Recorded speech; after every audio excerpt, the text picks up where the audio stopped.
घबराहट में लड़की से गलती से एक एलियन मर जाता है, लेकिन उसने कभी सोचा भी नहीं था कि उसका वार सीधे उस एलियन के सिर को भेद देगा। और यह पहली बार था जब उसने ऐसे किसी अजीब जीव को देखा था। डर के मारे वह तुरंत पीछे हट जाती है और जमीन पर पड़े एलियन की लाश को घूरने लगती है। उसके मन में सिर्फ एक ही एहसास था, खौफ। लेकिन इससे पहले कि वह खुद को संभाल पाती, घर के बाहर अचानक हलचल मच जाती है। लिसा फौरन एक अलमारी के पीछे छिप जाती है। तभी एक रहस्यमयी नीली रोशनी एलियन की लाश पर पड़ती है। धीरे धीरे वह शव हवा में उठने लगता है और फिर थोड़ा थोड़ा करके खिड़की की तरफ तैरने लगता है। उसके तुरंत बाद बाहर से सर्च लाइट जैसी एक तेज रोशनी चमकती है। जिंदा बचने की उम्मीद में लिसा भागकर बेसमेंट में पहुंच जाती है, लेकिन जैसे ही वह दीवार के पीछे छिपती है तभी एक दूसरा एलियन खिड़की से अंदर आ जाता है। सांस रोके हुए वह धीरे धीरे एक खंभे की दूसरी तरफ खिसक जाती है, उम्मीद करते हुए कि शायद इससे एलियन उसे नहीं देख पाएगा। जब उसे लगता है कि एलियन को उसकी मौजूदगी का पता नहीं चला, तभी उसके मन में एक खतरनाक ख्याल आता है, मौका है इस एलियन को भी खत्म कर दूं। वह चुपचाप एक मेज के नीचे खिसक जाती है, लेकिन अगले ही पल उसके मन में एक भयानक एहसास दौड़ जाता है।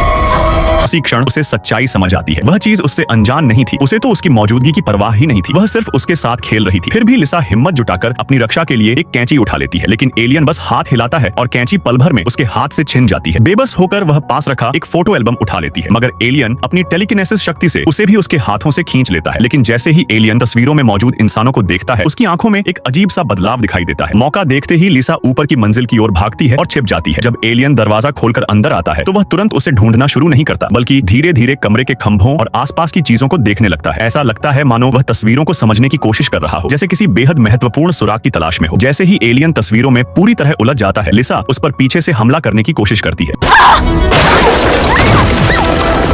लेकिन वह बुरी तरह लड़खड़ा जाती है। जब वह किसी तरह उठकर खिड़की की ओर देखती है, तभी बाहर एक विशाल लाल चमक फूट पड़ती है, जो उसे वहीं जड़ कर देती है। एलियन धीरे धीरे उसकी ओर बढ़ता है और उसकी आंखों में आंखें डाल देता है। अब वह इतना करीब था कि लिसा की पुतलियां लगातार फैलने लगती हैं। तभी एलियन अपने मुंह से समुद्री साही जैसी एक अजीब चीज बाहर निकालता है। वह चीज धीरे धीरे उसकी ओर तैरती हुई आती है और उसके होंठों के पास पहुंचने लगती है। और ठीक उसी पल लिसा एक डरावने सपने जैसी अवस्था से जाग उठती है, मानो कोई भयानक भ्रम टूट गया हो। लेकिन जो कुछ अभी अभी हुआ था वह इतना असली लग रहा था कि उसे यकीन ही नहीं होता। अगले ही पल उसकी माँ, जिसकी मौत बहुत पहले हो चुकी थी, दरवाजे से अंदर आती दिखाई देती है। लिसा की आंखों से तुरंत आंसू बहने लगते हैं, लेकिन जितना खूबसूरत यह सब लग रहा था उतना ही नकली भी महसूस हो रहा था। तभी उसे एहसास होता है कि कुछ बहुत गलत है। वह तुरंत अपना हाथ अपने मुंह में डालती है और उस चीज को बाहर निकाल देती है जो एलियन ने उसके अंदर डाली थी। उसी क्षण उसके चारों ओर की पूरी नकली दुनिया गायब हो जाती है। उसकी आंखों के सामने फिर वही डरावनी हकीकत लौट आती है जिससे वह अब तक भाग रही थी। अब लिसा समझ जाती है कि यह सब अभी खत्म नहीं हुआ है, इसलिए वह जान बचाने के लिए जंगल के और भी गहरे हिस्से की ओर दौड़ पड़ती है। लेकिन भागते हुए अचानक कोई परिचित आवाज उसका नाम पुकारती है। वह पलटकर देखती है और वहां उसका ही एक दूसरा रूप खड़ा होता है। डर के मारे लिसा बस उसे घूरती रह जाती है। इससे पहले कि वह कुछ समझ पाती, उसकी हमशक्ल एक नुकीली लकड़ी का टुकड़ा उसके शरीर में घोंप देती है और उसी पल सच्चाई सामने आ जाती है। एलियन पूरी तरह लिसा का रूप धारण कर चुका था।